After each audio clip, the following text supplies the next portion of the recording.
Sveicināti kurzemnieki, sveicināti ventspilnieki. Pusstunda ar jaunumiem no Ventspils pilsētas. Šodien pie Ventspils tiesas ēkas varēja vērot ostas strādnieku protesta akciju. Ventspilī strādājošais uzņēmums Kālija parks ir viens no lielākajiem minerālu mēslu transportētājiem pasaulē. Un šodien Ventspils tiesa izskatīja jautājumu par uzņēmumu maksātnespēju, ko ierosinājusi kāda apsardzes firma. Izrādās, ka apsardzes pakalpojumu līgums paredz fantastiskus soda procentus, ko šobrīd var mērīt jau vairākos miljonos latu. Uzņēmuma darbinieki ir neizpratnē, jo palielinās kravu apjoms un regulāri tiek maksātas algas, bet tāpat laikā akciju sabiedrībai Kālija parks norit tiesas process par maksātnespēju. Uzņēmuma vadība to skaidro kā mēģinājumu apzināti kaitēt termināļu darbībai. Šodien Ventspilī protestē ostas strādnieki no uzņēmuma Kālija parks, kā arī citos ostas uzņēmumos strādājošie dokeri, elektriķi un autoatslēdznieki, protestējot pret tranzītu uzņēmumu iekšējo slēpto karu. Atnācām šeit atbalstīt uzņēmumu, ceram, ka viss būs labi un varēsim turpināt strādāt. Un nebūs jāraizējās par to, ka kaut kādas nebūšanas notiks un kaut kādas varas mainīsies un kaut kādas tādas lietas. Tas apmēram tāds pats, tā kā bija pagājušajā gadā bija Vēna bunkeram, tāpat tās apsardzes firmas tur karoja savā starpā, ar tur nevarēja sadalīt kaut ko. Tagad liekas, ka tas pats kaut kā notiek iemesls. Augšs nevar kaut ko sadalīt savā starpā. Un mēs, kā teikt, strādnieki līdz ar to ciešam. Šodien norit tiesas sēde, kurā ar apsardzes firmas TEM Security palīdzību tiek mēģināts apstādināt vienu no pasaules lielākajiem minerālu mēslu pārvadātājiem - akciju sabiedrības Kālija parks darbību. Mums ir brīvās naudas līdzekļu atlikums gandrīz miljonus latu ekvivalents. Līdz ar to mēs varam, protams, arī teikt, ka mēs šo parādu, ko mums it kā prasa, mēs varētu vairāk kārtīgi atmaksāt uzreiz. Bet kā liekas, ne jau par to ir runa. Es domāju, ka tie ir neglīti plāni, tai pusē, kur vēlas pārņemt varu Kālija parkā. Tas var izraisīt darba vietu zaudējumu. Mums uzņēmums jāizstāv jebkurā gadījumā. Šīs kriminālās problēmas nevienam nav vajadzīgas. Tie ir zaudējumi darbiniekiem un ģimenēm, jo visiem mums ir ģimenes. 8. decembrī Ventspilī tiks izskatīta akciju sabiedrības Kālija parks maksātnespēja, kuru ierosinājusi apsardzes firma TEM Security. Starp abiem uzņēmumiem parakstīts līgums par fiziskās apsardzes organizēšanu. Līgumā tika noteikta pakalpojuma maksa, un viens no punktiem noteica, ka par katru nokavēto dienu no uzņēmuma Kālija parks var piedzīt līguma sodu 25% apmērā. 25% par katru maksājumu kavējumu dienu tiek piemērots. Un tā, ka mēs te smējāmies kolēģi vidū, ka tāds jau droši vien pat soda sankcijas pat Kolumbijas narkodīleri nepiemēro saviem klientiem. Tā kā šis rēķins netika apmaksāts, kavējuma nauda šobrīd sasniedz gandrīz 2 miljonus latu. Zināms saistības šeit ar šo jēdzienu karš ir. Ko tas nozīmē, ja ierosina maksātnespēju? Tas nozīmē, ka uzņēmuma vadība tiek atstādināta no pienākumiem saviem, varu pārņem uzņēmumā administrators, kuram būtībā jau saimnieciskā dzīve kā tāda neinteresē. Reiderisms tas ir jauns jēdziens Latvijas biznesa darījumos, tomēr likumdošanas nepilnības ļauj apstādināt veiksmīgi strādājošu uzņēmumu darbu, ieceļot uz laiku formālu administratoru valdes vietā. Es esmu dzirdējis, kad izmantojot šī civila likuma sadaļas vai civila procesa likuma sadaļas precīzāk un maksātnespējas likuma, teiksim, varbūt tās pat nevar saukt par nepilnībām, bet iespējas, kuras rodās tad, ja šim jautājumam pieiet negodīgi. Apsardzes firma TEM Security Ventspils tranzītu uzņēmumu konfliktos nav iesaistīta pirmoreiz. 2010. gadā policijai bija jāatbruņo šīs firmas darbinieki, lai ļautu uzņēmumā Vēna bunkers iet vadošajiem darbiniekiem. Mums ir ziņas un arī pamatotas aizdomas, ka Kālija parkam ir finansiāls problēmas. Un, ja mēs viņu risinām parastās tiesvedības kārtībā, tad šāda tiesvedība ilgst vismaz 3 gadus. Vienīgais iemesls, kāpēc netiek maksāts tam TEM Security, kas vispār ir nekas cits kā Raidera 90. gadu stilā, ir tas, ka Kālija parks beidzot ir saņēmis dušu un pateicis pietiek no mums pumpēt ārā naudu, ne par ko. Uzņēmums Kālija parks ir vērsies Kurzemes apgabaltiesā ar civilu prasību pret TEM Security, uzskatot, ka notiekošais ir atklāta izspiešana un juridiski apšaubāmais līgums ir nelikumīgs, jo to parakstījis cilvēks, kam nav tiesības pārstāvēt uzņēmumu akcionārus. Lai arī akcijas sabiedrības Kālīparks pārstāvi šodien mēģināja mainīt procesa tiesnesi, tomēr prasība tika noraidīta. Tiesvedība turpina tiesneses Armīta Lūcava. Man, godīgi sakot, nav vispār saprotama šī noraidījuma motivācija, jo tas noraidījums ir pamatots ar dažādiem dokumentiem, kuri vispār tiesā nav iesniegti. Un šie dokumenti nav zināmi ne tiesai, un šie dokumenti nav zināmi arī mums, kā maksātnespējas procesa pieteikumu iesniedzējiem. 14. decembrī tiks izskatīta blakus sūdzība. Iespējas ir tāds, ka tiesnesis kaut kādu iemeslu dēļ izliekas neredzam, ka pastāv šis strīds. Vai līgums, kas noslēgts ar apsardzes firmu, spēs apstādināt akciju sabiedrības Kālīparks darbu, tiesa lems 19. decembrī. Ventspils osta veidojusies simtiem gadu, un katrs laiks tai zīmējis savus vaipstus. Vācu nocietinājumi, Zviedru kari, cara laika ekonomika un Latvijas brīvvalsts pirmie zvejnieku kooperatīvi. Padomju gadi atnāca ar šķidro naftas produktu termināļu un ostas rūpnīcu būvniecību, arī ar ķīmiskajām kravām, diemžēl tiešā Vecpilsētas tūmā. Un nu jau kārtu pienākusi arī vecās zvejas ostas rekonstrukcijai. Šim objektam piesaistīja divu fondu līdzekļu pagājušajā gadā. Tieši priekš maziem zvejniekiem, piekrastes zvejniekiem tika izbūvēta šī ostiņa. Patreiz ir izbūvēts mols, lai tiešām šī viļņošanās, kas, protams, traucē šo laivu turēšanu šeit un vispārējo, ir nepieciešams izbūvēts. Tālāk ir izbūvēts krasta nostiprinājums. Visi atceramies, kā šeit izskatījās pāris gadus atpakaļ, ka te bija tiešām tā kā pēc kara, var teikt, un patreiz tas viss ir izdarīts. Mazā zvejas osta atrodas Ostgalā. Tā bijusi blakus vecajam Loču tornim. Ventspils brīvosta nolēmusi atkal zvejniekus atgriezt tuvāk pilsētai. Šeit būšot vieta zivju tirgumu un krānus, ar ko laivas, kas nav lielākas par 9 metriem garumā un 3 metriem platumā, nolaist ūdenī. Papildus vēl, protams, kas šiem maziem zvejniekiem tiks nodrošināts, tiks uzstādīts pietiekoši jaudīgs celtnis, priekš laivu izcelšanu, vielaišanu ūdenī.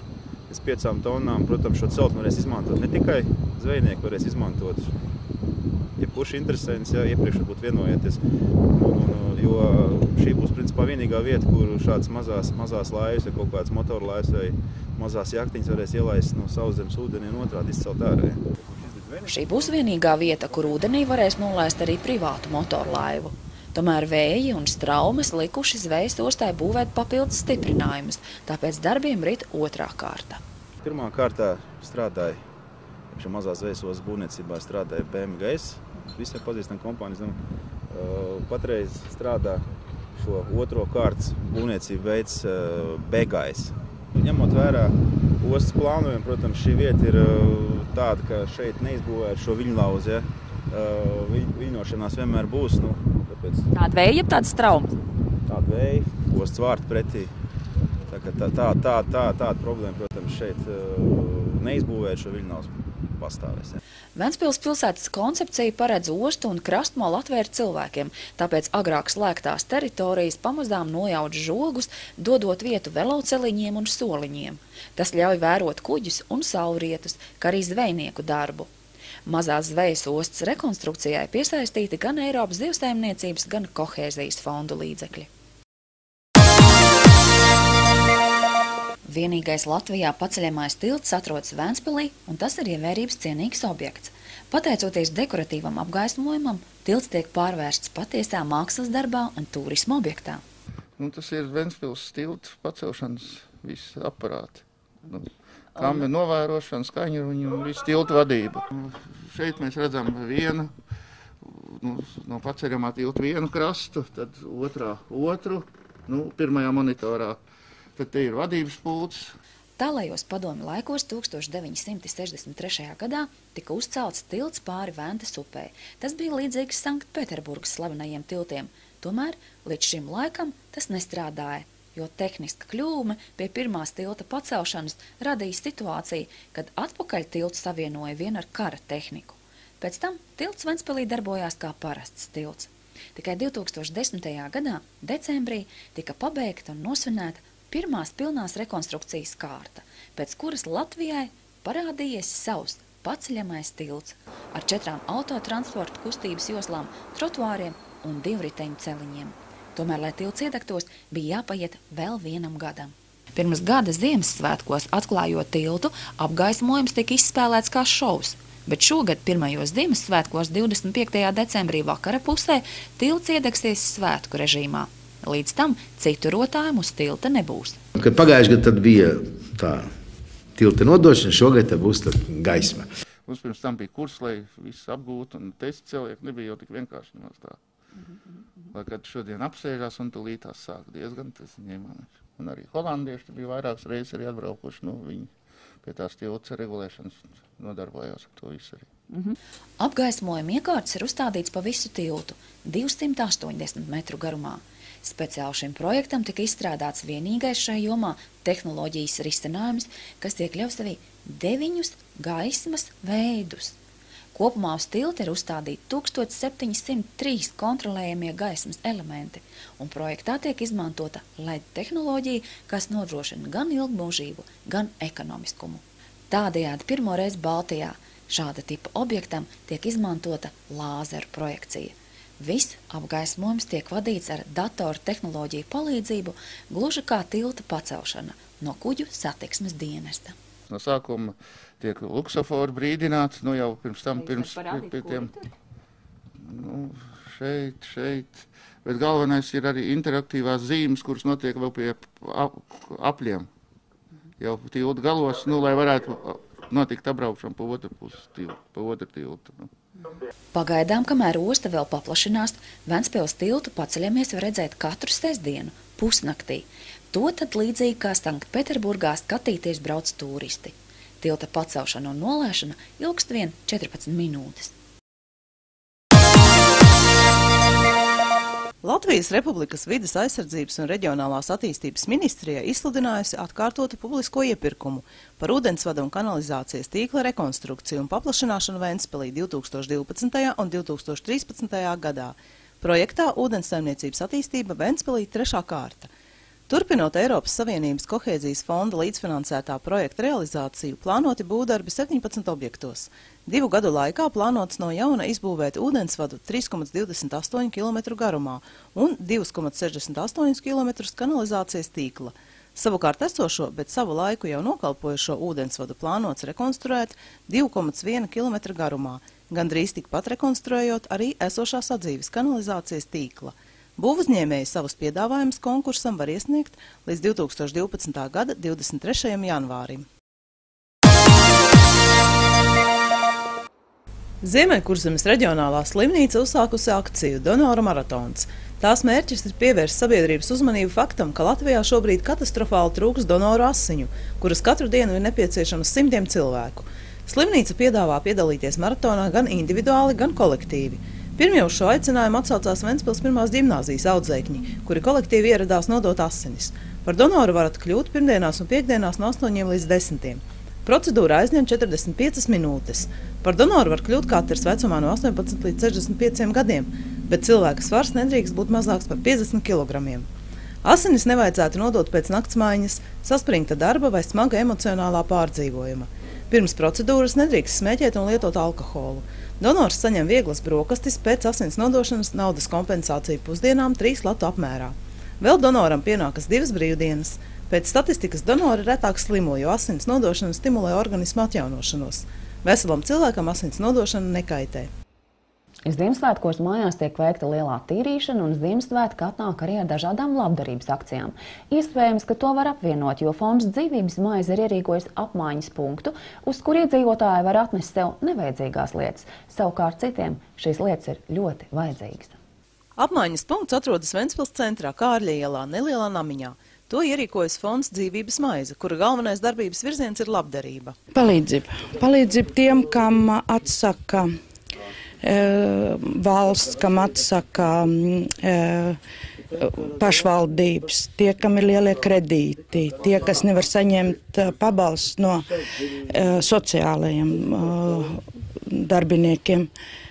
Pabalsts, atbalsts, varētu teikt, tiem, kam no citu vairāk nav ko gaidīt. Apmaiņas punkts darbojas jau 3 gadus. Šeit trūkumā nonākušie var atrast lietas, kuras nevar atļauties nopirkt. Savukārt citiem tā ir iespēja atbrīvoties no vairs nevajadzīgiem priekšmetiem, tos nevis izmetot, bet atdodot līdz cilvēkiem.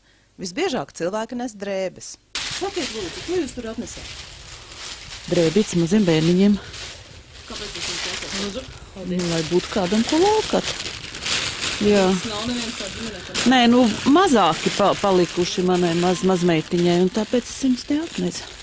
Jūs tā bieži nāk? Jā, es atnāku, es mājas pārskatu skapu un atnesu ar vienu. Šī kā 3. reize. Ir arī, kad mums nes grāmatu, ļoti laba literatūra, tad ir sadzīves tehnika, mazbērnu gultiņas, ratiņi, veļas mašīnas, ir daudz reizi bijuši arī televizori. Ir ģimenes, kas pārceļas uz dzīvi ārzemēs un iedzīvi, ko nevar aizvest līdzi, labprāt ziedo grūtībās nonākušajiem līdzcilvēkiem.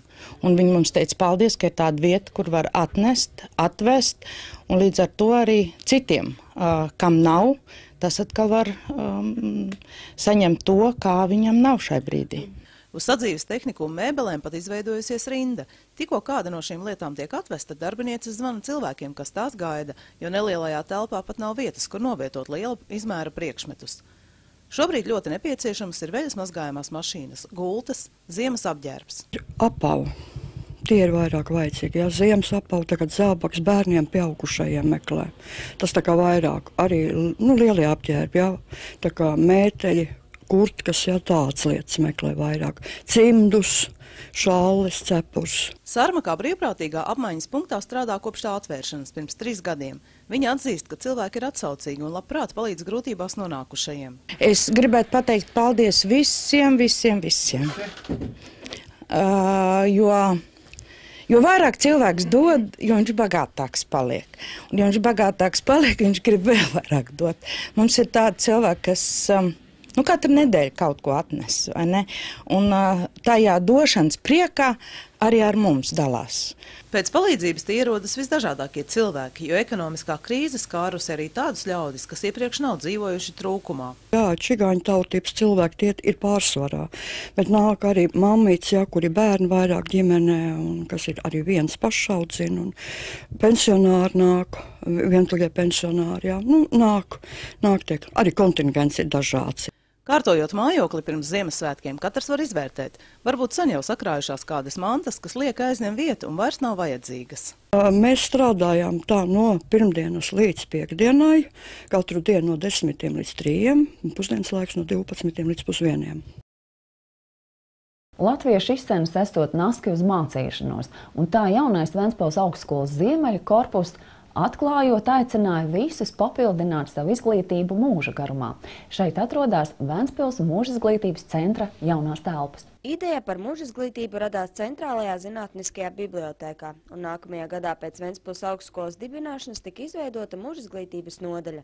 Šogad tika pieņemts senāta lēmums, un mūža izglītības nodaļa kļuvusi par mūža izglītības centru.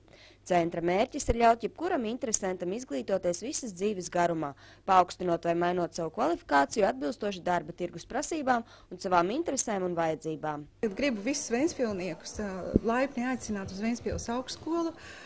Šeit pie galvenās ieejas ir mūža izglītības informācijas centrs, kur mēs jūs laipni sagaidīsim un pastāstīsim par dažādiem virzieniem, kurus jau zina, protams, angļu valodu jau apguvuši ļoti daudz, jau šeit ir Ventspils iedzīvotāji. Un, ja jums ir kādas citas intereses vai vēlmes, mēs jūs uzklausīsim. Mūža izglītības centra piedāvātās lekcijas izmanto arī studenti. Piemēram, lai tulkošanas studiju fakultātes students izturētu konkursu Briselē, viņam jānoliek sarežģīts eksāmens kultūra izglītībā. Tā kā šāda priekšmeta mācību programmā nav, studentam ir iespēja izmantot mūža izglītības piedāvātos kursus.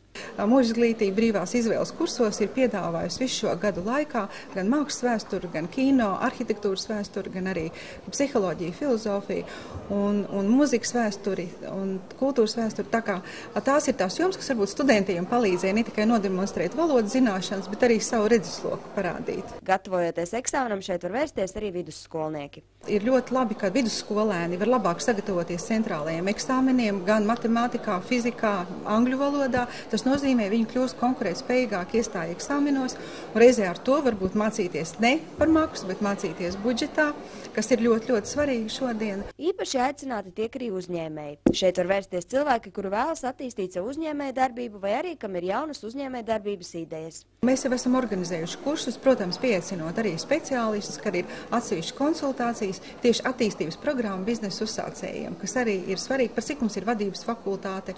Un ja mums nav pasniedzēji varbūt šeit uz vietas mūsu augstskolā, tad mums ir visas iespējas un kontakti aicināt arī no Rīgas lielākajām augstskolām vai arī no citām augstskolām pie mums profesors un piedāvāt šādas lekcijas šeit. Ilze Buņķa uzsver, ka mūsdienu mainīgajā vidē jebkuram iedzīvotājiem ir būtiski pilnveidot zināšanas savā profesijā un nozarē, ko arī piedāvā Mūžizglītības centrs. Nākotnē plānots attīstīt arī karjeras konsultāciju jomu.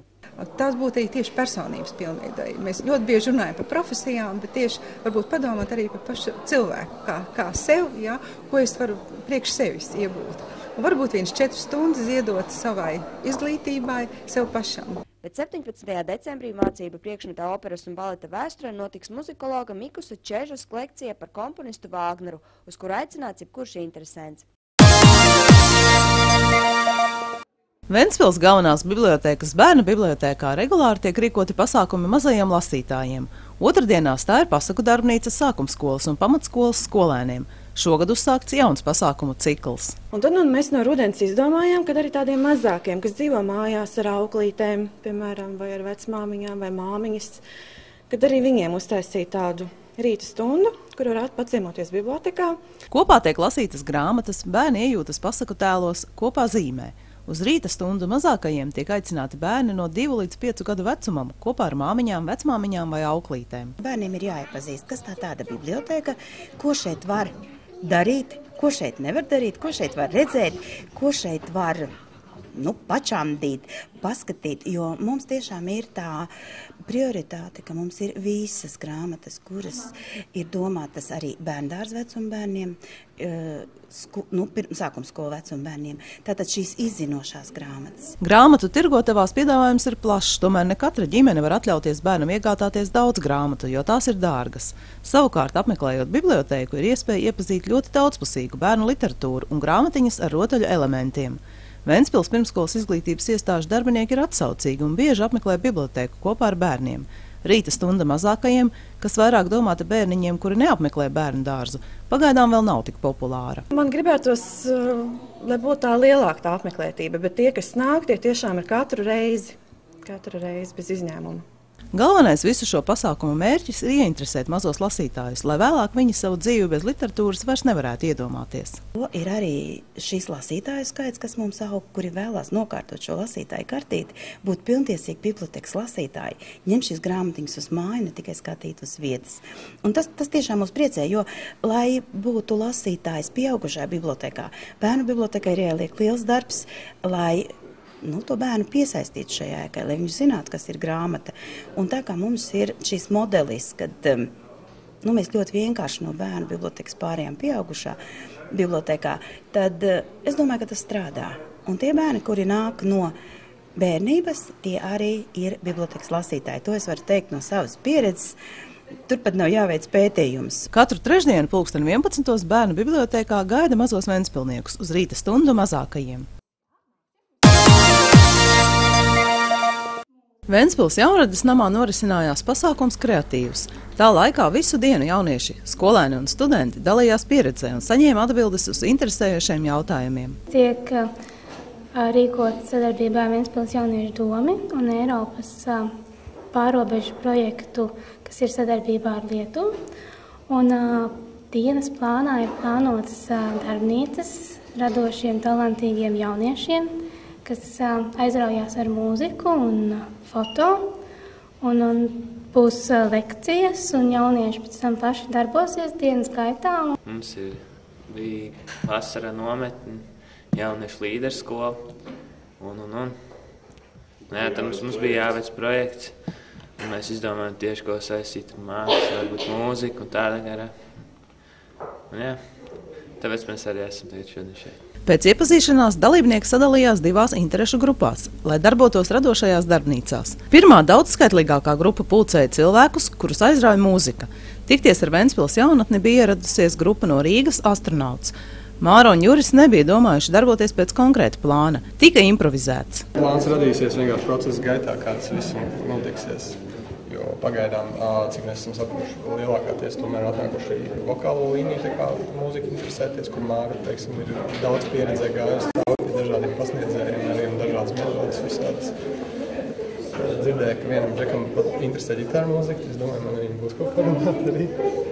Mums katrā ziņā bija sagatavotas tādas kā vadlīnijas, par kurām runāt, bet tā kā jauniešiem ir galā jānonāk pie kāda praktiskā noslēguma, pie kaut kāda priekšsuma, tad ja mēs pastrādāsim, tad arī pie tā, lai vakarā skaisti izskatās. Otras radošās darbnīcas, kas bija veltīta fotozinībām, vadītājs tieši pretēji bija izstrādājis precīzu pasākuma plānu. Vispirms jaunieši noklausījās 1,5 stundu garu lekciju, pēc tam bija nodarbības praktiskā daļa. Pārsvarā esmu orientējies vairāk uz praktisko darbu, tīri tā, kā to redzu es.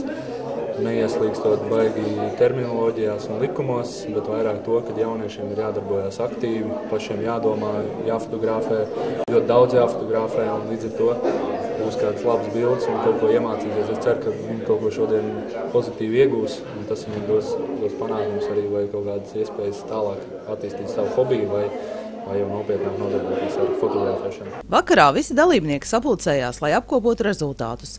Protams, ar vienu dienu ir par maz, lai saņemtu visas atbildes, bet galvenais ieguvums – jauni paziņas. Es domāju, ka būs labi un iespējams, ka būs labs kontakts un turpināsim varbūt kādā citā reizē satikties jau neformālākā gaisotnē, kādā plenērā vai vienkārši ejot ielās fotografējot, jo tas jau mums palīdz domāt un attīstīties.